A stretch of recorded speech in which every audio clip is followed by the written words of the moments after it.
ئەمڕۆژ لە هەفتەی سێمی خولی پلەیکیانەکانی کوردستانیانی وەرزشی هەڵەبجەی شەهید میوانداریانی وەرشی شەقڵاوی کرەنجامی یارەکەش تێدا شەقڵاوە بە 3 گۆڵی بێوەڵام شکستی بە هەڵەبجەیەنە.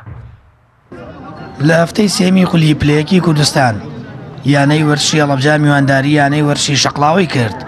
پێش دەستپێکردنی یاریەکە خولەکێ گۆستان بۆ ڕۆحی بەرزەفری چنار ناسر کە لە وڵاتی ئێران لەلایەن باندێکی دزیەوە لەگەڵ دایکی و هاوسەری سووتێنران و دواتر چنار گیانی لەدەستدا.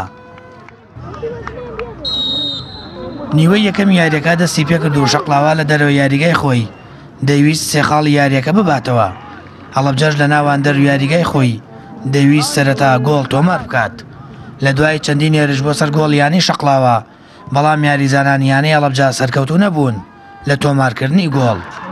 لە خولەکی 34 ناوبرژوان یاریگا لە ڕێگەی هەڵەیەکەوە لێدانێکی سزای بۆ یانی شەقڵاوە ژمار کرد و یاریزان ڕەسوول محەڕەم توانی گۆڵی پێتۆمار بکات.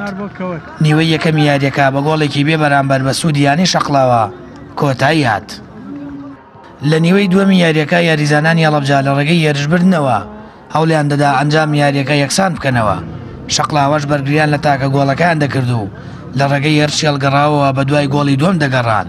لە خولەکی 72 یاریەکە یانی شەقڵاوە توانی لە ڕێگەی یاریزان شاڵا و فاخر گۆڵی دووەمی یانەکەی تۆمار بکات.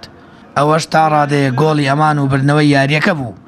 ئاستی یاریزانانی شەقڵاوە باشتر دەبینرا و هێرشەکانیان بۆ سەر گۆڵی هەڵەبجە زیاتر دەکرد، هەرچەندە یانی هەڵەبجەش چەندینە لی گۆڵکردنی لەدەستدا.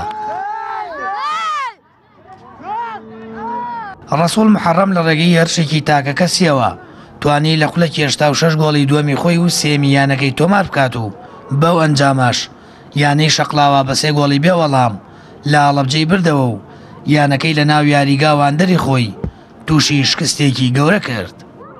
بەڕاستی ئەوڕۆ یاریش تۆ زەحمەت بوو ناو یاریگای هەڵەبجە لە دەرەوە یاری خۆمان. ئێمە لە دوو یاری نەمانتوانی سەرکەوتوو بکەین. بەڕاستی ئەمڕۆ یاریی زۆر باشمان کرد. ئەوەی کە ڕاهێنەر پێی وتین تەطبیقمان کرد و جێبەجێمان کرد و لەخوای بە زیادبی توانیمان سەرکەوین بە 3 گۆڵ بەرامبەر هیچ بەرامبەر یانی وەرشی هەڵەبجە سەرکەوتنیان بۆ دەخوازم. کاری شکستەکەمان ناشارمەوە، یعنی خراپ یاریمان کرد. تیپەکەمان لەو ساتانە نەبوو کە ئێمە بەدڵمان بوو. ئەمەش ئەتوانین بگەڕێنەوە بۆ پێکانی یاریزانەکانمان. دوو یاریزانی سەرەکیمان کە یعنی یاریزانێکیان یاریزانێکی محتەریف و پیشەگر بوو لە دەرەوە هێنابوومان، تووشی پێکان بوو نەیتوانی لەم یاریە بەشداری بکات. یعنی ئەوە یەکە گۆلۆکارەکان بوو و تێکچوونی یاریش یعنی لە سەرەتای یاریەوە کە ئێمەوە گۆڵەمان بە تۆزە خێرا لێکرا، یعنی یاریەکەمان تێکچوو و نەمانتوانی ئەو ئاستەی ڕاستەقینەی کە خۆمان هەمانە پێشکەشیکی. لە خولی پلەیەکی کوردستان یانەی وەرشی هەڵەبجە 3 یاری ئەنجام داوە و 4 خاڵی کۆ کردوێتەوە.